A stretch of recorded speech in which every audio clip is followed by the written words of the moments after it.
Hey friend, how are you? Welcome to Greater TV, and I'm so excited to be sharing with you today. I want to get into a special topic that I think is very important. As we travel from religion into spirituality and we make our way onto another relationship and mindset and even becoming another person in God, I believe that there are many things that we must do in order to ensure that we are elevating in our lives. At the end of the day, when we think about the purpose of creation and think about the purpose of man, man was created to be a creature that is totally fulfilled and satisfied. And in order to do that, we have to make sure that we do the internal spiritual work necessary that will lift us up in consciousness, in emotions, in mentality, and cause us to feel and be the best that we truly are. Let's go into our affirmation. I know who I am. I'm the image and the likeness of God. I came here with power. I came here with authority. I came here to have dominion. Congratulations to me, because today is the first day of the best days of my life. You know, I think about my life, and the truth of the matter is our message should be our testimony of our lives. Whatever we have experienced the most pain in, and we have exerted the most energy from, and been the most passionate about, the things that have tried to, or we felt as if they were trying to destroy us or dismantle us, those are the things that once we master them and overcome them, that is our message to the world. Because it is those particular things and the way in which we communicate what we have grown through that will touch and spark and inspire someone that is in that position in their life right now at this very moment. And so I think about my life, and my life literally seems as if it is a movie. I've had heartache and pain and lack and distrust and betrayal and sabotage and hidden enemies. Everything possible that can happen to my life. But as I begin to grow through this process of becoming evolved and enlightened and wanting to be closer to God, I recognized that I had to do a few things in order to elevate beyond where I was and beyond what I had experienced. I had to do a few things in order to articulate what it is I had experienced. And what I recognize is that when control is abused, when power is abused, when trust is abused, then we make these pacts with ourselves, these agreements with ourselves. And when we make these pacts, when we make these agreements with ourselves, we operate mainly out of two emotions. I would say one emotion, but in order to identify and give you a good picture, I have to break it down into two. The first emotion is fear. The second emotion is impatience.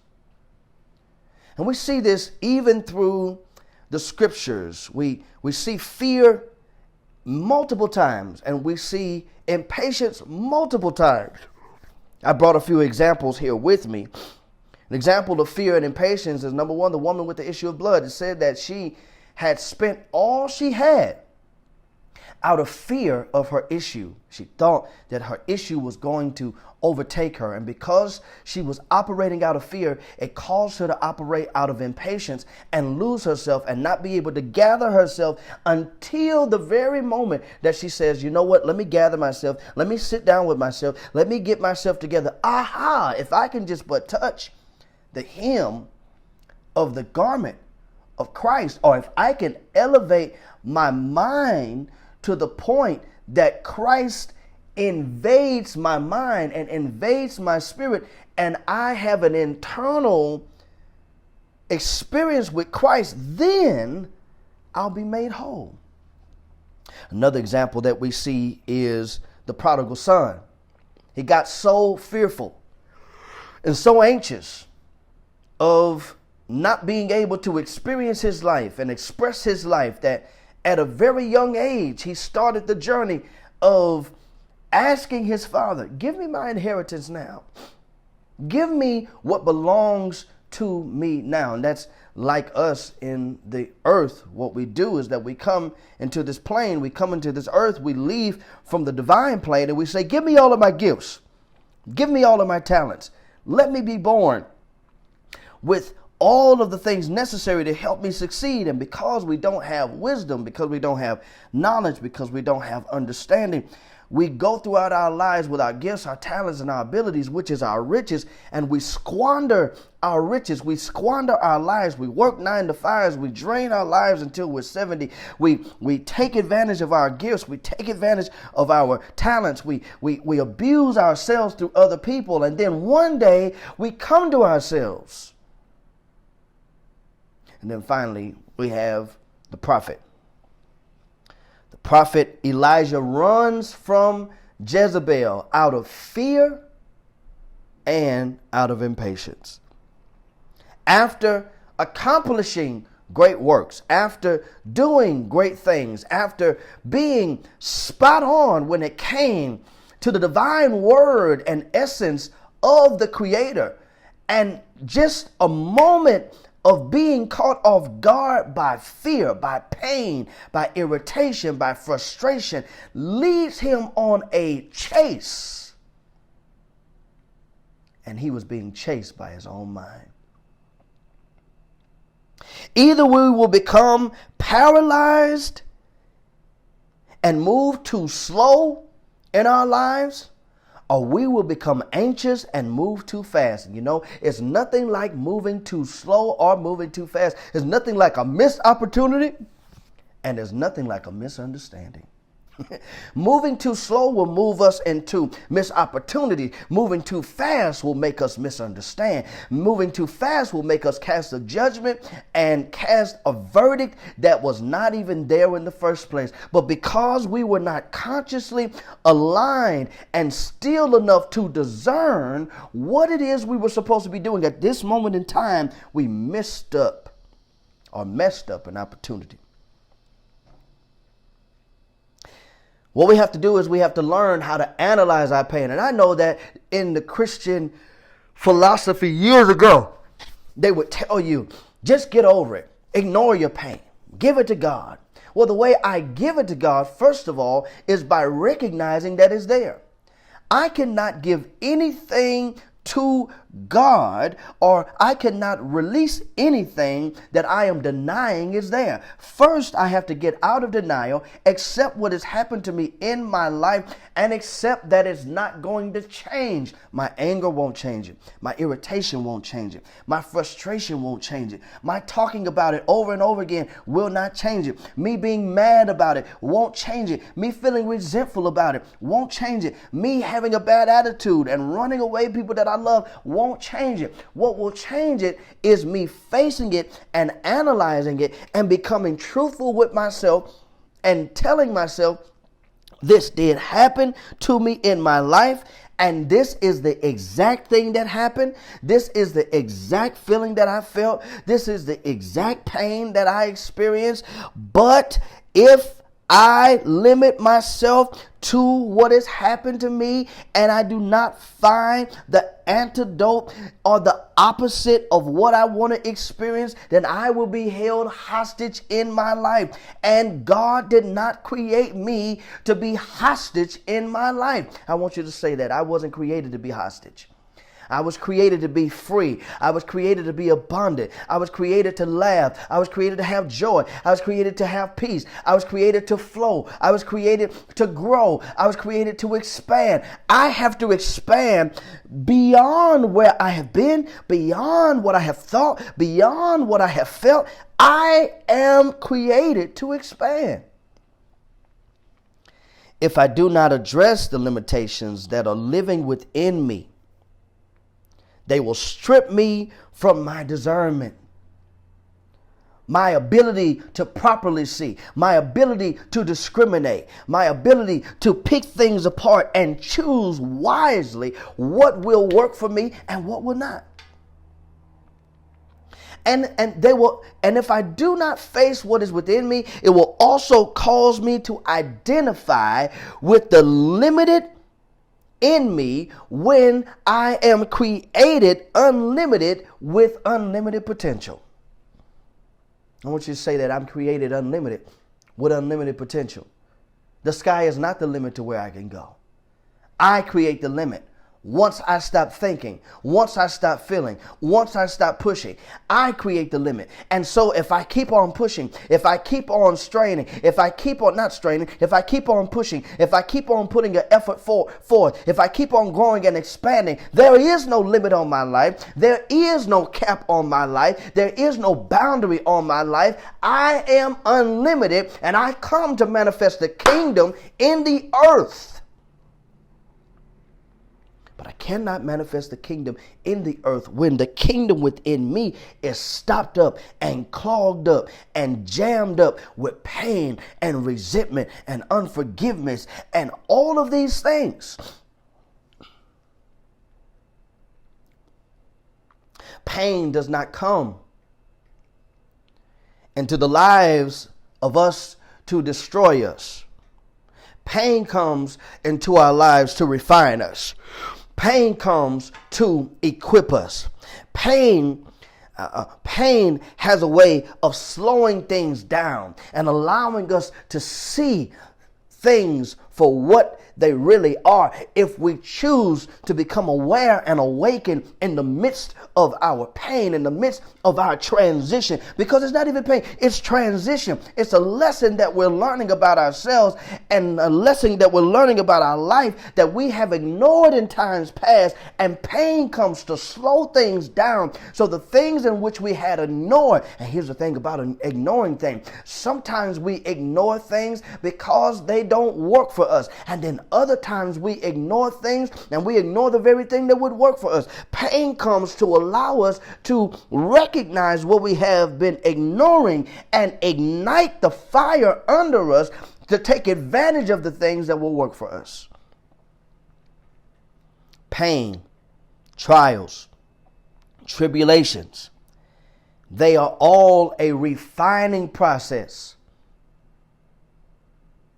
They come into our lives to balance our lives out so that we may live a more productive, insightful, and fulfilling life. As we correct ourselves and face things within ourselves, the soul begins to develop at a higher level and vibrate at a higher frequency. And when I operate at a higher level and vibrate on a different frequency, then what will happen is that the law of dispelling will happen and the law of repelling will happen. And what does that mean? That means that when I vibrate on another frequency, I've got to get ready for people to not call me anymore. I've got to get ready for people to just drop out of my life. I've got to get ready for people to not want to fluff with me anymore. I've got to get ready for people not to want to be around me anymore. Why? Because I'm on another atmosphere, and where I am, the air is too thin for low-level people. Where I am, the air is too thin for broke people. Where I am, the air is too thin for bitter people. Where I am, the air is too thin for hurt people. Where I am, the air is too thin for conniving, backstabbing, low-life people that are not looking and wanting to choose a different direction for their lives so they may go higher. Just on Father's Day, one of the most shocking things happened to me. And I had to make sure that I addressed it and got it out of my heart. But as you all know, I was pastoring a church, and I created the Facebook page for the church. I had someone that I considered at one time very close to me, and I thought they loved me as much as I loved them. They went on to the created page after I had given up the church. I began to see a trail of them following the page and then liking certain posts. And then I took down my all of my work that I had done on the page. The person who has access to me, they message the page and says, hey, I'm trying to reach Pastor Thomas. They have access to my phone number. They have access to they're my personal Facebook page, friend. But they were so sneaky and so conniving and so, I don't even know what to put on the word. And at that moment, ladies and gentlemen, I'm giving you this example because I want you to see, at the moment I had an opportunity to dive into that pain and stay in that pain. I had an opportunity to dive into anger and stay in the anger. But instead, I recognize at that very moment, while the scripture says, pray for them that despitefully use you and say all manner of evil against you. Why is the scripture saying that? Because the scripture is giving me an opportunity to have insight and discernment into their life, and also giving me an opportunity to do spiritual work. It's giving me an opportunity to see that in order for a person to say all manners of evil against me, in order for a person to be deceitful and a liar, in order for a person to be evil and conniving and sneaky, it means that that person is in so much pain and has so much unfulfillment and has so much things within them that they have not accomplished, that they have to come at you like that. So Spirit gives us an opportunity to therefore pray for them in their pain, pray for them in their agony, pray for them in their times of feeling off and offbeat with Spirit, because it gives me also an opportunity to have empathy. It gives me an opportunity to do my own spiritual work so that this won't stay stuck in me. And when I do that, I'm taking my power back. I want you to just say that. I'm taking my power back. In the face of ugliness, I'm taking my power back. In the face of lies, I'm taking my power back. In the face of deception, I'm taking my power back. In the face of heartache, I'm taking my power back. In the face of not having everything that I want right now, I'm taking my power back. In the face of being fired, in the face of being disconnected, in the face of being divorced, in the face of oh my goodness. In the face of whatever pain and life situation is going on in my life, I'm taking my power back, because what happens outside of me does not matter. What happens within me is what God is trying to change. I told that person, I said, you know what? I love you. Happy Father's Day. It shocked him. You can feel the pause through the phone, because they intentionally came to be deceitful, not knowing that I created the page and I responded. But this is what, when we take our power back, this is what God allows us to do in the face of all of our situations. We can face it head on and address it without being envious, without being resentful, without being angry. We can face it knowing that it has no power in me and it has no power over me. As we correct ourselves and face things within ourselves, the soul begins to develop on a higher level and vibrate at a higher frequency, which causes us to walk into another level of intelligence. It means that I'm able to actually respond to things from a higher level. I'm able to face myself from a higher dimension. I'm able to give another perspective, even though there is no benefit in doubt. I'm able to go into another reality, an infinite reality that lives within me, and pull from that reality to be my strength. Pull from that reality to be my power. Pull from that reality to be my reality now. And I don't know where you are in your life. I don't know what you are experiencing in your life. But if you can go within your spirit, within your mind, and pull the reality of you being wealthy. Pull the reality of great relationships. Pull the reality of obedient children.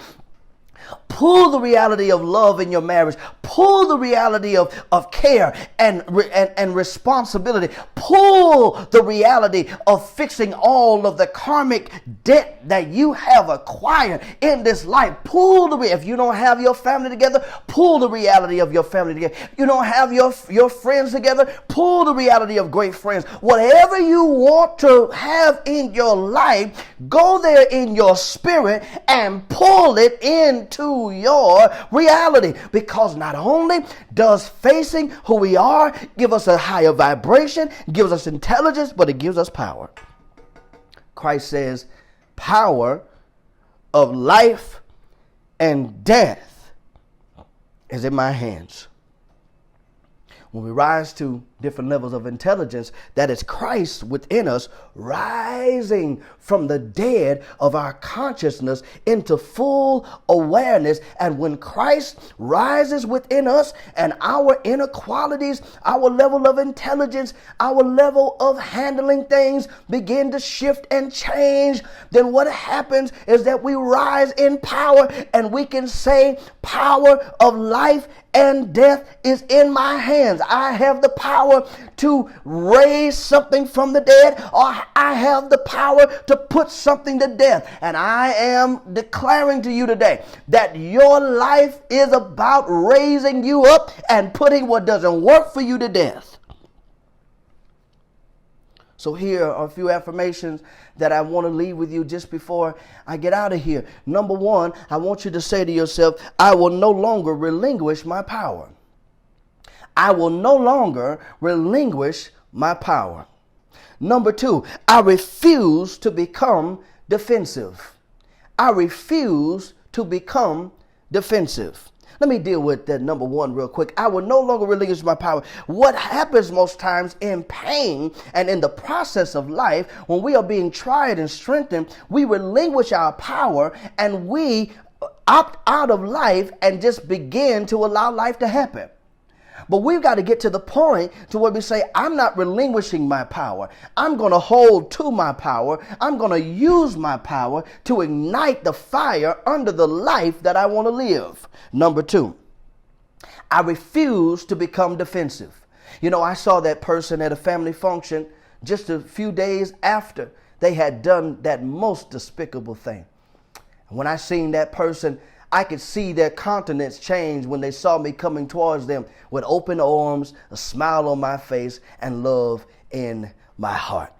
I chose not to be defensive. Now, I could have looked at that person with the stinky eye.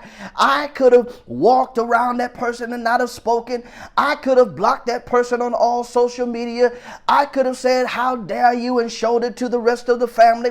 But that was not between them and me. That was between him and me. And I chose not to be defensive. And in me choosing not to be defensive, I saw another level of power and intelligence and love spring forth out of me.